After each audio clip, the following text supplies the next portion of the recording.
মাঝে মাঝে আয়নার দিকে তাকালে আমার ভেতরটা কেঁপে ওঠে। আমি যাকে দেখি সে দেখতে আমারই মতন, কিন্তু সে ঠিক আমি নই। আমার ভেতরের যে দুরন্ত চঞ্চল আমিটা ছিল, যে অল্পেই প্রাণ খুলে হাসতো, যে মেঘ দেখলে মন খারাপ করে বসে থাকে, তাকে অনেকদিন দেখি না। আজকের এই আমিটা অনেক বেশি হিসেব। সে ভালোবাসার আগে লাভ ক্ষতি বোঝে, স্বপ্ন দেখার আগে বাস্তবতা নিয়ে ভাবে, আর কাঁদার আগে চারপাশটা একবার দেখে নেয়।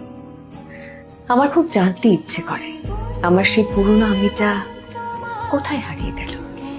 আমি কি তাকে অবহেলা করে পেছনে ফেলে এসেছি, নাকি এই পৃথিবীর কঠিন পথ চলতে গিয়ে সে নিজেই ক্লান্ত হয়ে আমার ভেতরে কোথাও ঘুমিয়ে পড়েছে। সত্যিটা হলো, আজকের এই সফল গোছানো আমিটাকে করতে গিয়ে